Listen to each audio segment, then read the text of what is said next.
हम लोग आज देख रहे हैं सेंटर ऑफ ग्रेविटी के बारे में, है ना। सपोज करो आप कोई बॉडी है, कोई इरेगुलर शेप का बॉडी है ना। अच्छा, ये बॉडी जो है it is made up of small particles, और स्मॉल पार्टिकल्स का वेट डिफरेंट डिफरेंट होगा। W1 W2 W3 ऐसे बहुत सारे पार्टिकल्स होंगे, इसमें होंगे। हम कुछ ही दिखा रहे हैं आपको। मान लो एक पार्टिकल यहाँ पर है, एक यहाँ पर है, ऐसे सो मेनी पार्टिकल्स इसमें रहे होंगे, ठीक है ना। ये फिगर देख लो आप जरा, देखो जरा। सपोज करो आप एक फिगर हम दिया है, कोई बॉडी है and it is made up of small particles having wait small है, ये स्मॉल w है, W1 W2 W3 W4 ऐसे सो मेनी पार्टिकल्स है, इनका डिफरेंट डिफरेंट वेट्स है ना। हालांकि सभी वेरी स्मॉल पार्टिकल्स है, आइडेंटिकल वेट इसका w स्मॉल w मान सकते हो आप, नहीं चलो डिफरेंट डिफरेंट वेट्स के पार्टिकल है। अच्छा, each particle is attracted by the earth. किसी बॉडी में भी मास है तो उसके ऊपर ग्रेविटेशनल पुल ऑफ अर्थ लगेगा ना, तो जितना इसका वेट होगा उसी फोर्स से अर्थ इसको पुल करेगी, ठीक है ना।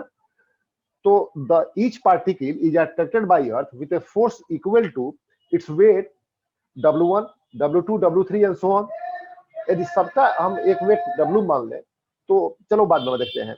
तो all these forces of attraction are regarded to be a set of parallel forces. देखो ये पैरेलल है आपस में, ये फोर्स देख रहे हो ना, ये सब आपस में पैरेलल है, पैरेलल है, ये सब पैरेलल फोर्सेस है। अच्छा, पैरेलल हम क्यों लेते हैं? इसका रीजन ये है कि size of body is quite small with respect to that of the earth. तो हम मान सकते हैं कि ये फोर्सेस आपस में पैरेलल है ना। ऑल दीज पैरेलल फोर्सेस, है ना, W2 W3 W2 W3 W4 W5 W6 W7, all these parallel forces can be replaced by a single resultant force W। ये सबको हटा दिया जाए और एक सिंगल रिजल्टेंट फोर्स हमने यहां दिया W। देखो W हो गया, acting vertically downward through a point G। Simple. इस बॉडी में सो मेनी पार्टिकल्स है, स्मॉल स्मॉल पार्टिकल्स हैं जिनका वेट है W1 W2, है ना, W3 W4 W5 W6 W so on, so many particles है ना। तो these particles are attracted by the earth with a force which is equal to weight of these particles, है ना। तो forces क्या होंगे? W1 फोर्स होगा, W2 force होगा, W3 फोर्स होगा, so many forces होंगे, ठीक है ना। These forces can be considered to be parallel to each other because the size of the body is quite small with respect to that of the earth, है ना। तो all these parallel forces can be replaced by a single force W, resultant force W है ना, W acting through a point G, ठीक है, such that the single resultant force W is equal to sum of all the forces। मतलब ये W जो है ना, ये इक्वल है W1 plus W2 plus W3 plus W4 and so on, सारे वेट का सम है ये, ठीक है ना। अच्छा, the weight W is considered to act at the point G, ये G पॉइंट है, सच दैट देखो the algebraic sum of moments due to weight of each particle. अब इस W का हम वेट ले G के अबाउट, W2 का हम मोमेंट ले, सॉरी G के अबाउट, W1 का मोमेंट ऑफ फोर्स निकाले G के अबाउट, W3 W4 W5 सबका मोमेंट निकाले हम G के अबाउट, तो ये जीरो आ जाए, ठीक है ना। ठीक है, G एक ऐसा पॉइंट है if moment of weight of each particle is taken about G। मतलब ये W1 का मोमेंट हमने लिया G के अबाउट, फिर W2 का मोमेंट लिया G के अबाउट, W3 का मोमेंट लिया G के अबाउट, W4 W5 W6 सबका हम लेते हैं मोमेंट अबाउट G, तो sum of the moment becomes zero, ठीक है ना, क्लियर हुआ। Then the body can be considered as a point particle of weight capital W, देख रहे हो ना, placed at its center of gravity G। बस समझ में, ठीक है। तो देखो जरा आप फिर से एक बार कि बॉडी कोई है, इस बॉडी में सो मेनी पार्टिकल्स है, स्मॉल स्मॉल पार्टिकल का बना हुआ है, ईच पार्टिकल का अपना अपना अलग अलग वेट है। मान लो ये W1 है, W2 W3 W4 ऐसे वेट सब है। तो वेट है क्या? Weight is a force by which earth attracts a particle towards its centre. तो ये पार्टिकल पे फोर्स एक्ट करेगा, gravitational pull of earth act करेगा टुवर्ड्स वर्टिकल डाउनवर्ड। देख रहे हो आप इस पर भी करेगा वर्टिकल डाउनवर्ड, यहाँ भी करेगा वर्टिकल डाउनवर्ड, यहाँ भी करेगा वर्टिकल डाउनवर्ड, देख रहे हो यहाँ ना। तो ये एक्चुअल में आपस में पैरेलल फोर्सेस है। ये पैरेलल फोर्सेस क्यों है? क्योंकि बॉडी का साइज क्वाइट स्मॉल है with respect to that of the earth, तो हम मान सकते हैं कि ये फोर्सेस आपस में पैरेलल है। क्लियर होगी बात? अब हम क्या करते हैं कि ये जितने भी फोर्सेस है ना, ये सारे फोर्स को यदि रिप्लेस किया जाए, और दूसरी बात एक बात ध्यान दो जरा कि एक पॉइंट इस बॉडी में जी है, सच दैट यदि हम मोमेंट निकाले each wait of the particles का, मतलब W1 का मोमेंट अबाउट जी, W2 का मोमेंट अबाउट जी, W5 का मोमेंट अबाउट जी, W6 का मोमेंट अबाउट जी, सारे पार्टिकल्स के वेट का मोमेंट अबाउट जी निकाले तो ये जीरो आ रहा हो, ऐसा एक पॉइंट जी है।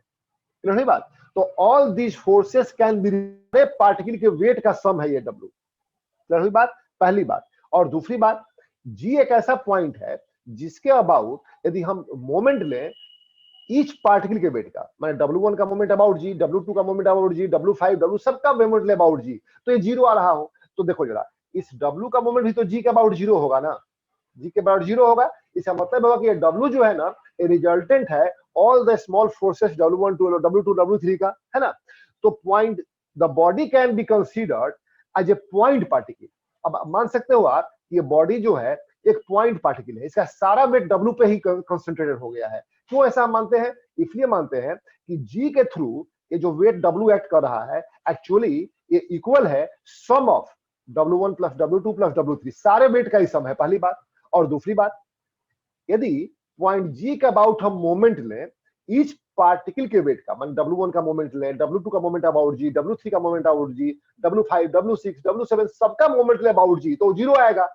इस रिजल्टेंट वेट W का भी मोमेंट हम जी के अबाउट ले तो भी जीरो आएगा। इसका मतलब यह हुआ कि सारे पार्टिकल के वेट को हम रिप्लेस कर सकते हैं रिजल्टेंट फोर्स, रिजल्टेंट वेट या रिजल्टेंट फोर्स बोलो W से, एक्टिंग थ्रू जी। क्लियर हुआ ना? अच्छा, इसका मतलब यह हुआ कि the body can be considered as a point particle. ये बॉडी के साइज से कोई मतलब नहीं है। आप इमेजिन करो सारा इसका वेट जो है ना ये जी पे कॉन्सेंट्रेटेड है, तो ये पॉइंट पार्टिकल है, ठीक है, of weight W placed at is centre of gravity G. अब क्लियर हुई बात ना?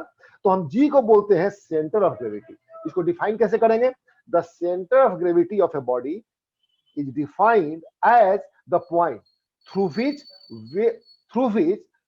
weight of whole of the body acts irrespective of the position।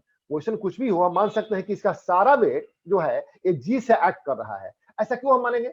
मानने का रीजन ये है कि देखो ये रिजल्टेंट एक वेट W यहां से एक्ट कर रहा है, और ये W जो है ना ये सम है W1 plus W2 plus W3, सबका सम है, पहली बात। दूसरी बात, इस W का मोमेंट हम जी के अबाउट ले तो कितना आएगा? जीरो आएगा, क्योंकि perpendicular distance line of action of force का ये जी से जीरो है, जी उसी लाइन पर है, line of action of force पर जी है, तो W का मोमेंट अबाउट जी तो जीरो होगा। और ईच पार्टिकल के वेट का भी मोमेंट निकाला जाए जी के अबाउट, तो यदि वो भी जीरो आ रहा है। अपना भाना, इसका मतलब है कि whole weight of the body can be replaced by a single resultant force W acting through the point G, and the point G is called center of gravity. Thus, center of gravity of a body is defined as the point through which whole weight of the body irrespective of its position। Clear हुई बात? बोलो, कोई doubt है इसमें? Turning effect भी same है और सम भी सेम है। देखो यहाँ, देखो फिर से एक बार,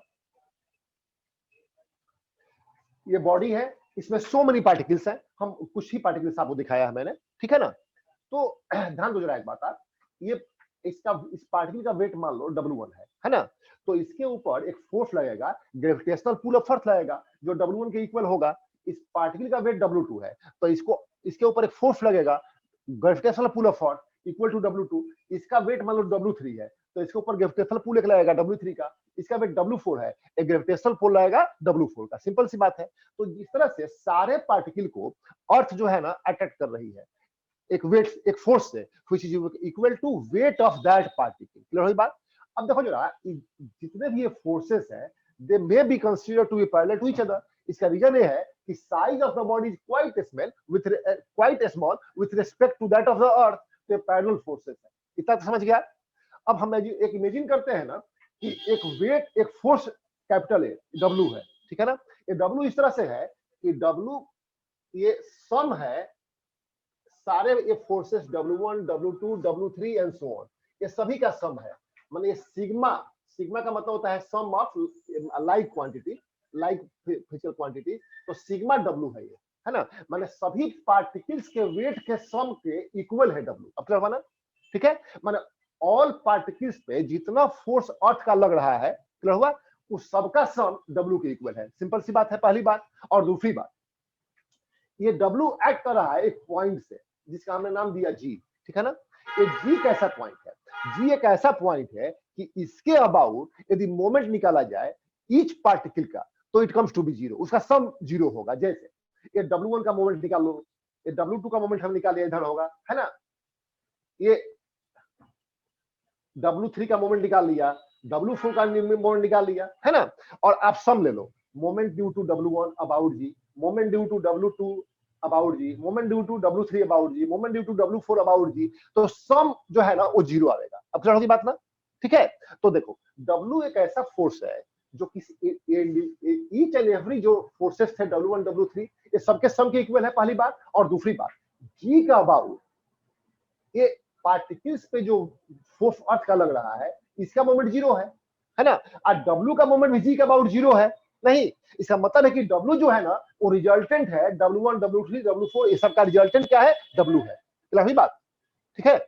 आपको डाउट नहीं आपको? ठीक है। तो हम कह सकते हैं कि कह सकते हुआ कि होल बॉडी इस सबको मतलब नहीं है, एक जितना इसका वेट है बॉडी का, होल वेट एक पॉइंट G से एक्ट कर रहा है। बात खत्म हो गई।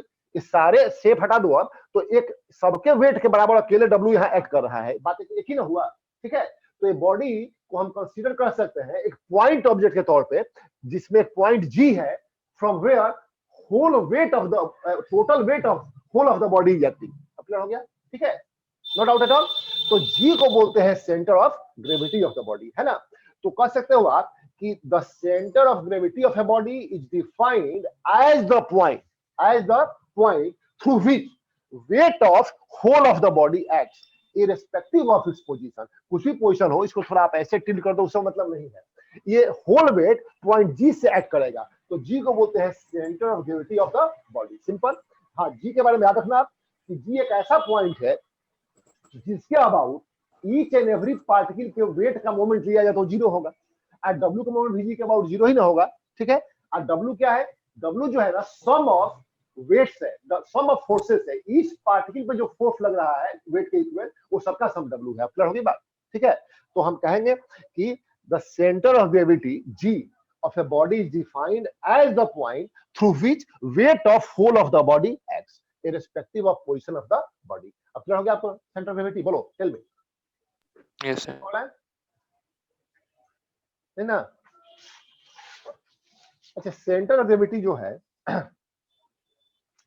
इसमें एक दो बात आप याद रखो जरा कि the centre of gravity of the body can be considered, आप ऐसे कहो कि whole weight of the body is considered to be acting through the center of gravity of the body however the body is placed। Body को ऐसे भी रखोगे आप, जो उसका G है ना सेंटर ऑफ ग्रेविटी, वहीं से होल वेट एक्ट करेगा, ऐसा हम एज्यूम कर सकते हैं, है ना। अच्छा, position of centre of gravity of a body ये किस पे डिपेंड करता है? शेप ऑफ द बॉडी पे डिपेंड करता है, distribution of matter in the body पे डिपेंड करता है, मतलब distribution of mass in the body पे डिपेंड करता है। देखो, मास जिधर ज्यादा होगा सेंटर ग्रेविटी उधर शिफ्ट कर जाएगा। क्लियर हुआ, ठीक है। और कोई बॉडी, ध्यान देना, हम इसको देखते हैं, पहले समझ ही लो आप। देखो, सेंटर ऑफ ग्रेविटी जो होता है ना किसी बॉडी का, ये तय करता है कि बॉडी स्टेबल इक्विलिब्रियम में कैसे रह सकता है। तुमको पढ़ना नहीं है, सिलेबस में तो नहीं है, तो यहाँ पे एक बात समझ लो कि किसी बॉडी का सेंटर ऑफ ग्रेविटी, तो बताया मैंने आपको कि सेंटर ऑफ ग्रेविटी किसी बॉडी का एज लो एज पॉसिबल होना चाहिए। जितना नीचे होना उतना ही बेटर है उस बॉडी के इक्विलिब्रियम में रहने के लिए, ठीक है ना। और बॉडी का base as broad as possible होना चाहिए, जितना चौड़ा बेस हो वो बेटर है, क्योंकि line through centre of gravity, ये लाइन बॉडी को टिल्ट करने के बाद भी यदि इसके बेस से पास करता है तो बॉडी स्टेबल इक्विलिब्रियम में है। अब बेस के आउटसाइड चला जाए तो बॉडी क्या होगा? अनस्टेबल इक्विलिब्रियम में हो जाएगा। एक दो एग्जांपल देते हैं आपको। डबल डेकर बस होता है, देखो आप फिल्म देखा होगा, डबल डेकर बस। तो डबल डेकर बस में पैसेंजर्स को पहले नीचे वाले नाव में एक्सीडेंट होता है ना, गंगा नदी में क्या होता है, नाव में एक तो की बोट में जितने उसका लोडिंग कैपेसिटी है उससे ज्यादा लोग चढ़ गया, है ना। गाय भैंस उसी में चढ़ा दिया। अब गाय भैंस भी खड़ी हो गई तो लोग भी ऐसे ही उस दिमाग का वो भी खड़ा हो गया। जब सारे लोग खड़े होंगे तो क्या होगा? जी उसका रेज कर जाएगा। जब सीडी रेज करेगा तो अनस्टेबल इक्विलिब्रियम में आ जाएगा। एक बार टिल्ट किया तो टिल्ट करते चला जाएगा, है ना। इसको समझने के लिए तो कुछ भी बहुत डिटेल में नहीं पढ़ना है, एक छोटा सा एग्जांपल दे रहा हूँ। देखो जरा फिगर बना, मान लो ये कोन है, देख रहे हो आप इसे, है ना। देखो ये एक कोन है, देख रहे हो आप इसे, है ना। और कोन जो है ये सपोज करो कि हॉलो है। यदि हॉलो है तो ये हाइट है इसका, यहाँ से लेके यहाँ तक का, ठीक है। तो बेस के तरफ से h/3 पर इसका सीजी एक्ट करेगा, है ना। यदि ये सॉलिड कोन है तो सॉलिड कोन होगा तो क्या होगा, देखो मास का डिस्ट्रीब्यूशन बेस तरफ ज्यादा होगा, क्योंकि इधर ज्यादा चौड़ा है ना, तो मास ज्यादा इधर होगा, मास इधर कम होगा, तो मास की तरफ शिफ्ट कर जाएगा सीधी। तो h/4 होगा, यहाँ से क्या होगा, h/4 पर होगा। चलो बात की है, मान लो इसका सेंटर ग्रेविटी यहाँ पर है, ये पॉइंट है जी यहाँ पर है इसका, तो यहाँ से ये लाइन पास कर रहा है, ये लाइन कहाँ से, यहाँ से पास कर रहा है ना, ठीक है। और फाइनली इसको आप यहाँ से पास कर रहा है ये, और इसको आप ऐसे बैलेंस किए हुए हो, है ना। सपोज करो इसको हम थोड़ा टिल्ट कर देते हैं ना, चलोगे तो ये तो इसका वेट है ना, तो वेट जो है ये वर्टिकली डाउनवर्ड एक्ट करता है। तो अब देखो जरा, लाइन अब इस तरह से एक्ट करने लगेगा कहीं से ना, जी भले यहाँ हो लेकिन ये वेट तो अब इधर सेट करेगा, है ना, ठीक है। और एक्सिस ऑफ रोटेशन ये पॉइंट हो सकता है, ये पॉइंट है एक्सिस ऑफ रोटेशन, ये है, ठीक है ना, ठीक है। अब देखो एक बार जो टिल्ट किया आपने तो ये फिर टपल कर जाएगा, फॉल करते चला जाएगा। रीजन क्या है, ये टिल्ट आपने इधर किया है इसको, है ना, इसके ऊपर एक फोर्स एक्ट कर रहा है बस, ये डब्ल्यू। एक्सिस ऑफ रोटेशन यहाँ पर है ना, इसी का अबाउट इसको रखा गया है, तो इसके साथ मोमेंट प्रोड्यूस होगा। तो मोमेंट का डायरेक्शन क्या होगा, इस एरो को इधर टर्न करो आप, इधर मोमेंट प्रोड्यूस होगा ना, तो इसको छोड़ भी दो आप थोड़ा टिल्ट करके, तो ये अपने आप जो है इसी डायरेक्शन में एंटी क्लॉकवाइज क्या होगा, गिरते चला जाएगा। तो ये अनस्टेबल इक्विलिब्रियम में है, ठीक है ना। अनस्टेबल इक्विलिब्रियम में क्यों है भाई, क्योंकि line through centre of gravity जो है ना, वेट का लाइन जो है थ्रू सेंटर ऑफ ग्रेविटी, ये आउटसाइड द बेस चला गया। इसका बेस बहुत पतला है, बहुत छोटा सा बेस है, देखो ना, पॉइंट साइज का बेस है, अब बेस के आउटसाइड चला गया, तो ये हो गया अनस्टेबल इक्विलिब्रियम, ठीक है ना। अच्छा मान लो इसको हम ऐसा, इसका सीजी सपोज करो कि पहले ये जी है, यहाँ से इसका वेट एक्ट कर रहा है, होगा ये वेट बेस के बाहर नहीं गया, बेस से ही एक्ट कर रहा है। इसको थोड़ा सा हमने टिल्ट कर दिया है ना, ऐसा टिल्ट हमने कर दिया है ना। तो ये लाइन था आपका पहले से। अब देखो जरा, सीजी से जो वेट का हम लाइन ड्रॉ करते हैं डायरेक्शन ऑफ फोर्स का, वो वर्टिकल लाइन होता है, वर्टिकल डाउनवर्ड होगा ये, तो ये ऐसे लाइन आ गया सपोज करो आप, है ना, ऐसे आ गया, ठीक है। तो आपने इसको ऐसे टिल्ट किया है ना, ठीक है। अच्छा फॉल्क्रम अब कहाँ, इसका एक्सिस रोटेशन कहाँ होगा, यहाँ पर होगा, एक्सिस रोटेशन कहाँ पर होगा, इस पॉइंट पर होगा अंदर, ठीक है, होगा। तो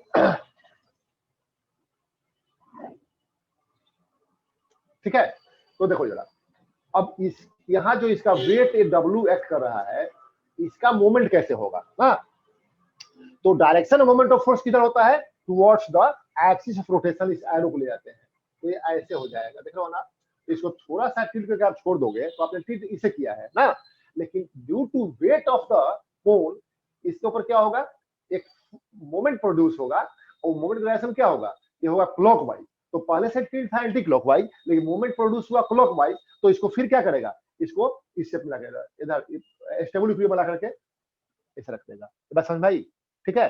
तो ऐसा क्यों हुआ, सिंपल रीजन है कि यहाँ पर line of weight, line joining the weight and centre of gravity, चाहे line of action of weight through centre of gravity fall कर गया आउटसाइड द बेस, इसके बाहर फॉल कर गया था, देख रहे हो ना। यहाँ पर क्या हुआ, टिल्ट करने के बाद भी line through centre of gravity, line of action of weight through centre of gravity, ये आउटसाइड बेस नहीं गया है, बेस के अंदर ही है। जब बेस के अंदर है तो ये क्या करेगा, इसको आप टिल्ट किए हो पहले, इसको एंटी क्लॉकवाइज, तो क्लॉकवाइज मूवमेंट प्रोड्यूस करेगा, इसको पहले वाले पोजीशन में ला देगा, माने ये स्टेबल इक्विलिब्रियम में है, ये अनस्टेबल इक्विलिब्रियम में है। क्लियर हुई बात। तो ये क्या फर्क होना चाहिए उसके लिए, देखो एक बात और, मान लिया जाए कि इसका सेंटर ग्रेविटी यहाँ होता, सपोज करो रेज होता ना, यदि यहाँ पे होता ये, तो ज्यादा पॉसिबिलिटी था कि ये लाइन यहाँ से पास कर जाता, नहीं थोड़ा और ऊपर होता तो इसके बाहर चला जाता। यदि बाहर चला जाए तो क्या होगा, इसी डायरेक्शन में टिल्ट करते चला जाएगा ना, देख रहे हो आप यहाँ पर, तो ये होना चाहिए, कोन में ऐसा नहीं होता हालांकि, क्योंकि वो h/3 h/4 पे ही रहता है, सॉलिड या हॉलो उस पर डिपेंड करता है। तो ये कंडीशन है स्टेबल इक्विलिब्रियम के लिए कि centre of gravity as low as possible हो, बेस के नजदीक होना चाहिए सेंटर ग्रेविटी, पहली बात। और दूसरी बात कि टिल्ट करने के बाद line of action of force of the weight through centre of gravity, ये जो लाइन है ये आउटसाइड द बेस फॉल ना करे। क्लियर हुई बात? यदि ऐसा होता है तो बॉडी होगा स्टेबल इक्विलिब्रियम में। क्लियर हुआ? बॉडी होगा स्टेबल इक्विलिब्रियम में। ठीक है, बोलो। माने ये होना चाहिए above the base and near the geometric centre, near the geometric centre above the base, या as low as possible towards the base and as low as possible. अब बेस होना चाहिए एज ब्रॉड एज पॉसिबल। ठीक है ना? ये formula car होता है ना, रेस में जो यूज करता है, देखा होगा आप लोगों ने। सर ज्योमेट्रिक सेंटर से मतलब? ज्योमेट्रिक सेंटर, ज्योमेट्रिक से मान लो कि ये कोई रेक्टेंगल है, तो ज्योमेट्रिक से क्या होगा, पॉइंट इंटरसेक्शन डायगोनल, यही ज्योमेट्रिक सेंटर। ठीक है, same the centre of gravity. जो हाँ बस मैं तो शेप के बेसिस पे जो सेंटर निकालोगे, mid point depending upon shape of the body, हो गया, वही हुआ। तो देखो जरा, यहाँ पर मैंने कहा आपको कि फार्मूला कार जो होता है, देखा होगे, उसका बेस जो है काफी ब्रॉड रहता है और उसकी हाइट कम होती है, देखा हो ना, हाइट कम होती है ना, ताकि वो कपल ना करे। ठीक है ना? क्लियर हुआ? तो समझिए साहब, ये स्टेबल इक्विलिब्रियम के क्या क्या कंडीशन है, बेस होना चाहिए एज ब्रॉड एज पॉसिबल, ताकि टिल्ट करने के बाद line of action of weight through centre gravity does not fall outside the base. और दूसरी बात, मास जो डिस्ट्रीब्यूशन होता है बॉडी का, जहां ज्यादा मास का डिस्ट्रीब्यूशन होगा उधर सीरीज शिफ्ट करता है, तो centre gravity should not fall outside the base. Simple. Clear हुआ? तो यदि ऐसा होता है तो ये स्टेबल इक्विलिब्रियम में बॉडी रहेगा। क्लियर होगी बात? ठीक है। अब कुछ बॉडीज है जिसका कि सेंटर ग्रेविटी आपको दिया गया है, अगला फिगर देखो। अच्छा, एक बात याद रखना कि कुछ बॉडी ऐसा है जिसका सेंटर ग्रेविटी बॉडी के बाहर भी हो सकता है, जैसे रिंग है, तो रिंग का सेंटर ग्रेविटी कहां पर होगा, उसके सेंटर पे होगा, सर्कुलर सर्कल के सेंटर पे होगा, तो वो आउटसाइड द मास चला गया ना। ठीक है। और कुछ है बहुत सारे ऐसे सिचुएशन है, जैसे हॉलो रबर बॉल है, बूमरैंग है, एल शेप का कोई बॉडी होता है ना, एल शेप का बॉडी है, सीजी यहाँ कहीं होगा जो आउटसाइड द बॉडी हो गया, तो सेंटर ग्रेविटी बॉडी के विदिन भी हो सकता है, आउटसाइड भी हो सकता है ना। अब देखो जरा कुछ फिगर्स, ये यूनिफॉर्म रॉड है, देख लो आप यहाँ पर, सेंटर ग्रेविटी होगा mid point of the rod, mid point of the rod. Simple. अच्छा, कोई सिलेंडर है, देख लो आप, या बीम है, सिलेंडर देख लो आप यहाँ पर, तो इसका एक्सिस है, ये मिड से जो लाइन पास कर रहा है ये एक्सिस है ना, और एक्सिस का जो मिड पॉइंट है यहाँ पर होगा centre of gravity, mid point, the mid point of the axis, है ना।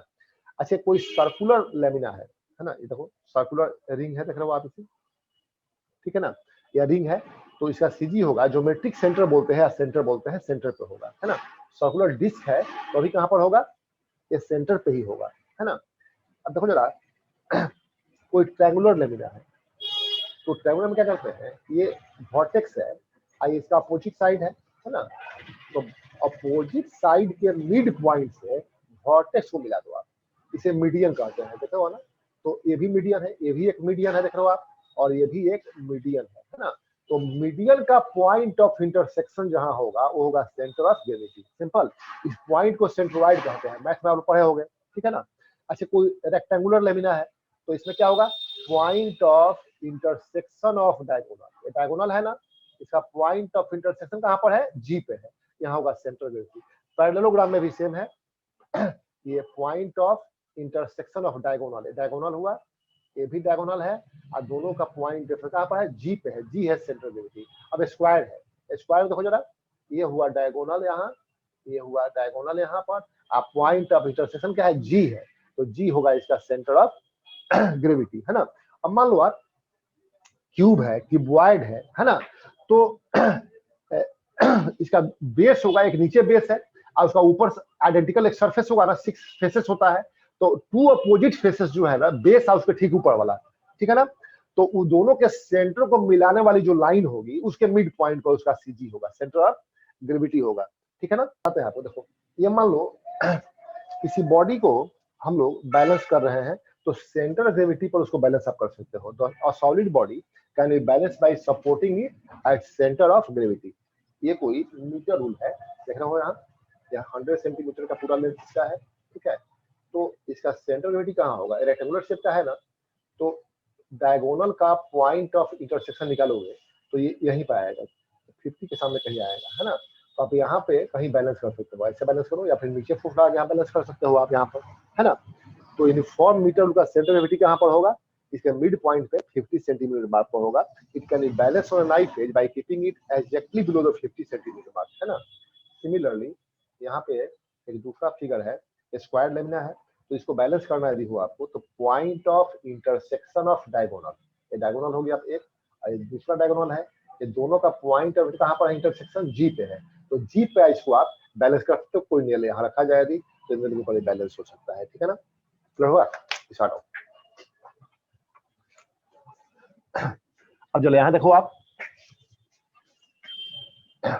ये कोन है, तो बताया मैंने आपको कोन में क्या है, यदि हॉलो कोन है तो ये इसका हाइट है, हटा देते हैं इस फिगर को हम लोग, ये इसका हाइट हो गया, ये हाइट हो गया, ठीक है। हॉलो यदि है तो h/4 पे, h/3 पे इसका होगा सेंटर ग्रेविटी।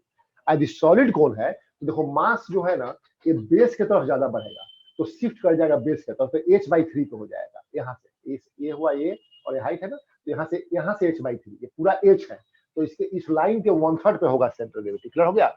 और प्रखंड तो क्या बोला था, कोन का, देखो मान लो ये कोन कर रहे हैं, ये कोई मान लो क्यूब है या कोई क्यूबॉइड है ना, तो इसका शेप जो होता है कुछ इस तरह का होता है। देखो ये बेस है ना, इसका मान लो कि एक point of intersection of diagonal निकाल लो, मिल गया पॉइंट। इसके ऊपर भी एक सेम फेस है ना, तो यहाँ पर इसका मान लो कि मिड पॉइंट हो गया, है ना, ठीक है। हमें बताया था आपको कि इसमें कितने फेस होंगे, एक यहाँ पर, एक पीछे, 2, 3 और 4, ऊपर 5, नीचे 6, 6 फेसेस होंगे ना जी। तो जो बेस वाला फेस हुआ ये, इसका अपोजिट, ये दोनों फेस का मिड पॉइंट देख लिया, इसे मिला दो इससे आप, लाइन एक होगा, इसके मिड पॉइंट पर होगा। और समझा की बात, बोलो, ठीक है। अब है डिटर्मिनेशन ऑफ सेंट। अच्छा, ये हमने जितना देखा ये सब रेगुलर शेप का बॉडी है, एक सर्टेन ज्योमेट्रिक शेप इसका है। अब कोई इरेगुलर शेप का बॉडी यदि आ गया तो इसका सेंटर ग्रेविटी हम कैसे पता करेंगे, है ना। ठीक है, देखो आप आगे, मान लो ये कोई बॉडी है इरेगुलर शेप का, इस बॉडी का तुम्हारा बुक का ये सब फिगर है, इसका हमको निकालना है सेंटर ऑफ ग्रेविटी, है ना। क्या करेंगे, इसे फ्रीली सस्पेंड कर देंगे, है ना। ये कोई स्टैंड है, इसमें यहाँ पर कोई नेल लगा हुआ है, और नेल के अबाउट इसमें फाइन होल कर दिया ए पर, एक होल हमने किया बी पर, एक होल किया हमने सी पर। पहले इसको ए के थ्रू सस्पेंड कर देते हैं, है ना। The body is freely suspended from a point, it comes to rest position. देखो, तो if a body is freely suspended from a point, it comes to rest in such a position that centre of gravity lies vertically above the point of suspension. देखो, ये body मान लो है, इसको freely यदि ए, हम यहाँ ए पे एक फाइन होल कर देते हैं, इसको सस्पेंड करते, कोई नेल यहाँ लगा दो, इसको सस्पेंड कर दोगे आप। तो सस्पेंड करने के बाद से ये थोड़ा सा ऐसे ऑसिलेशन के बाद स्थिर हो जाएगा, है ना, रेस्ट में आ जाएगा। जब रेस्ट में आ जाएगा ना, तो ध्यान दो जरा, ये सेंटर ऑफ ग्रेविटी, ये यहाँ से वर्टिकल लाइन ड्रॉ कर दिया आपने, तो सेंटर ऑफ ग्रेविटी इस वर्टिकल लाइन पे ही होगा। नहीं बात, सेंटर ग्रेविटी कहीं पर हो लेकिन वर्टिकल लाइन पे ही होगा, है ना। तो हम इसी फैक्ट का यूज करते हैं to locate the centre gravity of irregular shape level, ठीक है ना। बेसिक फैक्ट समझ गया। यदि इसे फ्रीली सस्पेंड कर देंगे हम, ठीक है, तो ये जब रेस्ट पोजीशन में आएगा तो पॉइंट ऑफ सस्पेंशन से एक वर्टिकल लाइन ड्रॉ कर दो आप, ठीक है।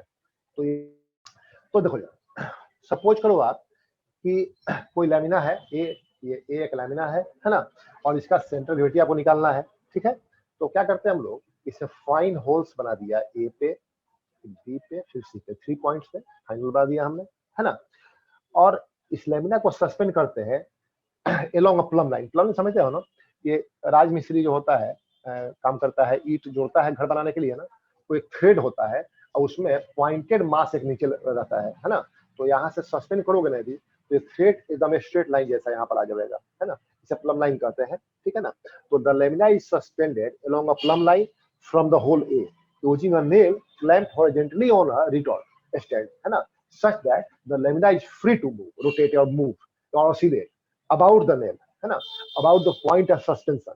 तो इस लेमिना को हमने क्या किया कि यहाँ पर कोई स्टंट का यूज हमने किया, यहाँ पर ए पॉइंट पर होल हमने फाइन बनाया है, यहाँ नेल एक है जिसके थ्रू इसको सस्पेंड कर दिया हमने, तो ये ऑसिलेट कर सकता है फ्रीली ए के इस पॉइंट ए के अबाउट, ठीक है ना।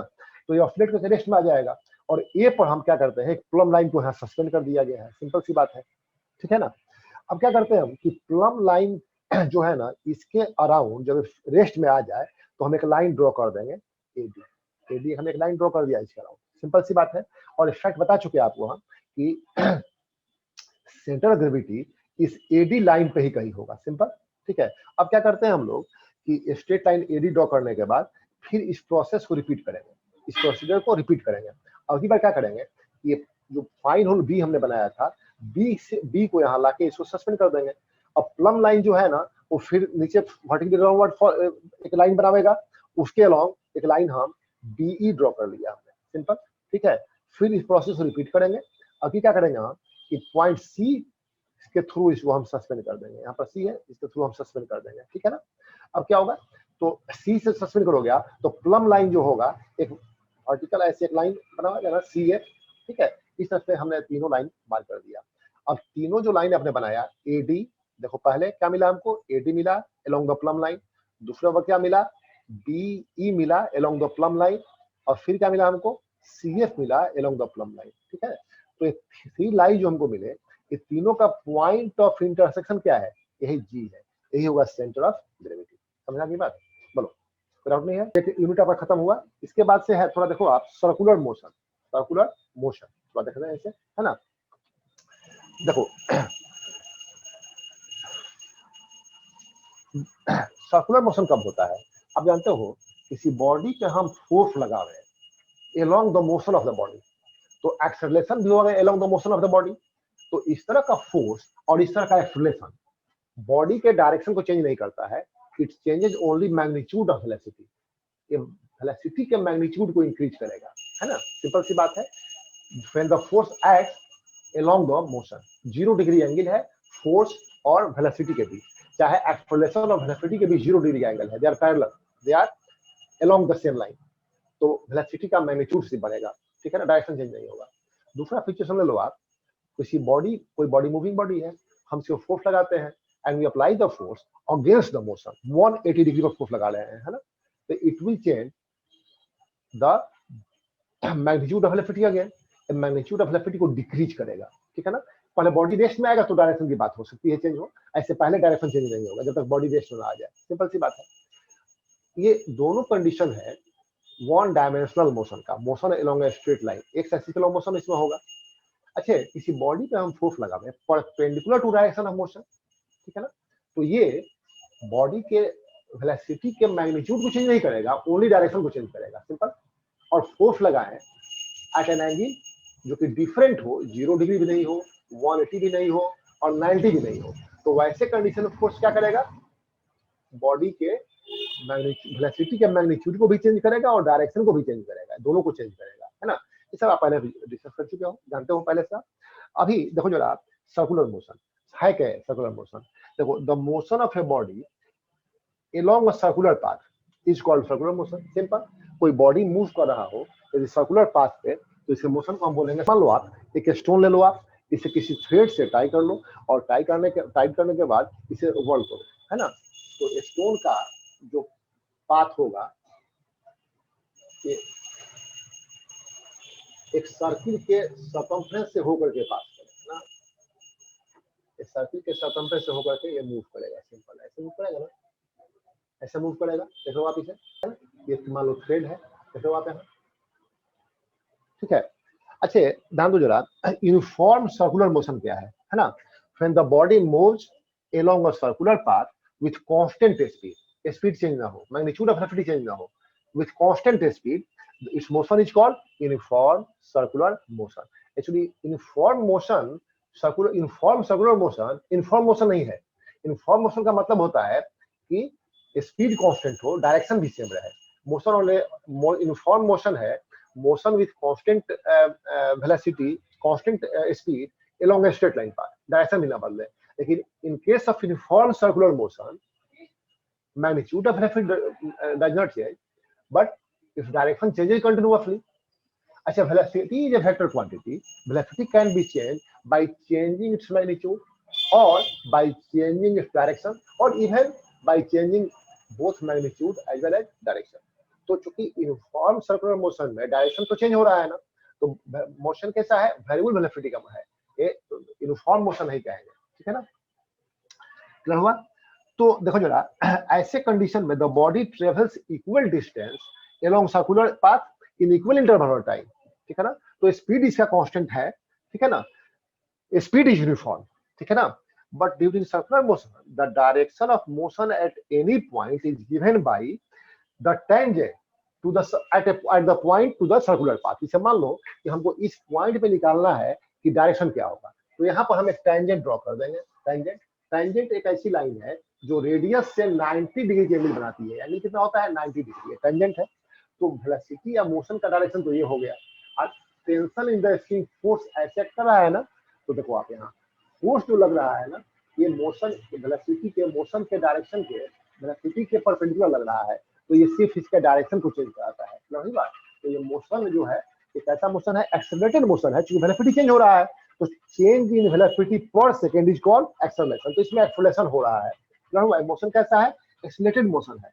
The body changes its direction continuously even though the speed is constant. Hence, the body has a variable velocity and motion is accelerated. देखो ये बॉडी जब यहाँ आ गया तो डायरेक्शन क्या हो गया इसका, यहाँ एक टेंजेंट ड्रॉ कर दो, यहाँ आ गया तो यहाँ एक टेंजेंट ड्रॉ कर दो, यहाँ एक टेंजेंट ड्रॉ कर दो, देखो आप ना, तो डायरेक्शन तो कंटिन्यूअसली चेंज हो रहा है, तो वेलोसिटी कंटिन्यूअसली चेंज हो रहा है, माने मोशन में एक्सेलरेशन है, ठीक है ना, क्या हुआ।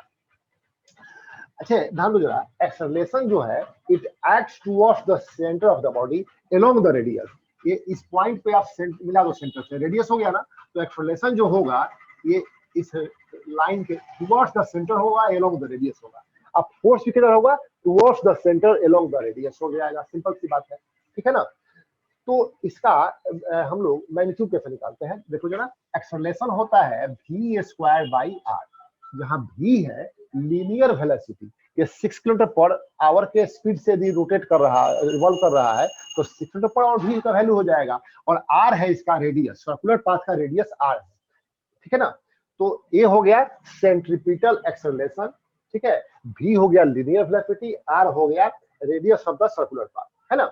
अच्छा, अब force is needed to produce centripetal acceleration, बिना फोर्स का तो एक्सेलरेशन होगा नहीं, अब फोर्स प्रोड्यूसेस एन एक्सेलरेशन, तो अब force is needed to produce the centripetal acceleration, से बोलते हैं centripetal acceleration, centre seeking towards the centre. Centripetal acceleration को प्रोड्यूस करने के लिए एक फोर्स चाहिए, इस फोर्स को बोलते हैं सेंट्रीपिटल फोर्स, सिंपल। तो a force which keeps a body moving with uniform speed along a circular path and is directed towards the center of the path is called centripetal force, simple सी बात है। और direction of centripetal force changes continuously, its magnitude is given by force, क्या होता है, mass into acceleration, force is a product of mass and acceleration, second law of motion, तो होगा m v square by r, ये हो गया आपका centripetal जो है अर्थ के अराउंड इसका मोशन है, देख रहे हो आप, रिवॉल्व कर रहा है एलिप्टिकल पाथ पे नियर अबाउट, ठीक है। तो इसका डायरेक्शन कंटिन्यूअसली चेंज हो रहा है, तो इसके लिए एक फोर्स चाहिए, ये फोर्स कौन प्रोवाइड करता है, gravitational force of attraction of the earth on the moon provides the necessary centripetal force, ठीक है, for motion of the moon around the earth, ठीक है ना। सिमिलरली अर्थ सैटेलाइट है सन का, ठीक है, तो अर्थ के ऊपर भी एक फोर्स लगना चाहिए, सेंट्रीपिटल फोर्स, ये फोर्स होता है gravitational pull of sun on the earth, ठीक है ना। ऐसे ही कोई सैटेलाइट है, वो अर्थ के ऑर्बिट में यदि रिवॉल्व कर रहा हो, तो ग्रेविटेशनल जो फोर्स का डायरेक्शन होगा एक्सेलरेशन का डायरेक्शन है, सिंपल, जो फोर्स का डायरेक्शन है वही एक्सेलरेशन का डायरेक्शन है, क्लियर हो गया, ठीक है। एक्सेलरेशन हमेशा फोर्स डायरेक्शन में होता है, क्लियर हुई बात, ठीक है। अच्छा ठीक है। अच्छा, एटम में आप जानते हो protons and neutrons are situated at the centre of the atom, इसे आप न्यूक्लियस कहते हो। तो न्यूक्लियस में प्रोटॉन है, it has positive charge, neutron है, इट हैज नो चार्ज, तो न्यूक्लियस हैज पॉजिटिव चार्ज, है ना। And negatively charge electron revolves around the nucleus on circular path, इसे आप ऑर्बिट कहते हो, ठीक है ना। तो इलेक्ट्रॉन के सर्कुलर मोशन को मेंटेन रखने के लिए सेंट्रीपिटल फोर्स चाहिए, ये सेंट्रीपिटल फोर्स प्रोवाइड करता है कौन, electrostatic force of attraction of the nucleus on the electron, clear हुआ। और ऐसे ही हमने आपको वर्लिंग स्टोन बताया, तो वर्लिंग स्टोन जो है ये वर्क कर रहा है। क्यों? क्योंकि इसके ऊपर एक सेंट्रीपिटल फोर्स लग रहा है। ये कौन प्रोवाइड कर रहा है? Tension in the thread. ये थ्रेड जो है ना, इसमें टेंशन है, और टेंशन इन द थ्रेड जो है वही प्रोवाइड कर रहा है सेंट्रीपिटल फोर्स। तो हर जगह चाहिए सेंट्रीपिटल फोर्स। ऐसा देखो जरा, मान लो आप सर्कुलर पाथ है, आप टर्न ले रहे हो बाइक से, है ना, तो वहां पर भी चाहिए सेंट्रीपिटल फोर्स। कौन प्रोवाइड करता है? फ्रिक्शन। फोर्स ऑफ फ्रिक्शन जो आपके टायर और रोड के बीच होता है वो प्रोवाइड करता है सेंट्रीपिटल फोर्स। क्लियर हुई बात? अब देखो एक बात, मान लो ये थ्रेड यहां से ब्रेक कर गया, ठीक है, ब्रेक कर जाए तो the stone will not continue with the same circular motion, it will fly away tangentially, ठीक है ना, क्योंकि अब सेंट्रीपिटल फोर्स लग नहीं रहा है। सर्कुलर मोशन मेंटेन रखने के लिए सेंट्रीपिटल फोर्स चाहिए। In absence of centripetal force it can't continue with the circular motion, it will fly away tangentially। अब वेलोसिटी डायरेक्शन उसमें ये फ्लाई कर जाएगा, है ना। तो मान लो जरा कि आप सर्कुलर पाथ पे टर्न ले रहे हो ना, वहां पे क्या होता है कि रोड और टायर के बीच जो आपका फ्रिक्शन है, इसका एक लिमिटेशन है ना, एक सर्टेन लिमिट तक होगा, बहुत ज्यादा नहीं बढ़ सकता है ना। लेकिन सेंट्रीपिटल फोर्स जो है ये फार्मूले सिस्टम में होता है mv²/r। मान लिया जाए कि वो वेलोसिटी आपका बहुत ज्यादा है ना, तो सेंट्रीपिटल फोर्स जो नीडेड होगा वो काफी ज्यादा होगा, ठीक है। और फ्रिक्शन जो है ना रोड और टायर के बीच उतना ज्यादा बढ़ नहीं सकता है, ठीक है। इसका मतलब क्या हुआ, आपको सेंट्रीपिटल फोर्स अब नहीं मिल रहा है, तो क्या होगा, इसे थ्रेड ब्रेक कर गया, टेंजेंटली फ्लाई कर गया, वैसे भी आप गड्ढे में टेंजेंटली फ्लाई कर जाओगे। इस बात समझ रहे हो आप ना। इसीलिए रोड जब बनाते हैं ना, जहां शार्प टर्न होता है वहां लिखा रहता है लिमिट स्पीड का, है ना, गति सीमा, कृपया धीरे जाएं, लिखा रहता है ना, go slow. Speed of limit रहता है कि इस स्पीड से बियॉन्ड नहीं जाइए आप, 20 kilometre per hour, 30 kilometre per hour, ये स्पीड रहता है, ताकि सेंट्रीपिटल फोर्स जो है वो फ्रिक्शन के लिमिट में ही रहे, फ्रिक्शन का जो लिमिट है उसके बियॉन्ड सेंट्रीपिटल फोर्स नहीं जाए और एक्सीडेंट ना हो। सिंपल सी बात है। हाँ, ये रोड बनाते समय जो इंजीनियर है, इस आर को यदि बड़ा कर दे, है ना, कॉर्ड पाथ का रेडियस बड़ा कर दे, तो वहां पर एफ कम होगा ना, ठीक है, तो वहां एक्सीडेंट कम होगा, वहां पर सेंट्रीपिटल फोर्स रिक्वायर्ड जो होगा वो कम होगा। बस समझ के बात। तो ये रहा आपका सेंट्रीपिटल फोर्स का। अब थोड़ा सा इसमें सेंट्रीफ्यूगल फोर्स रह गया है ना। तो आपका टाइम थोड़ा हो गया है, दूसरा क्लास है, अगले क्लास में कर लें कल।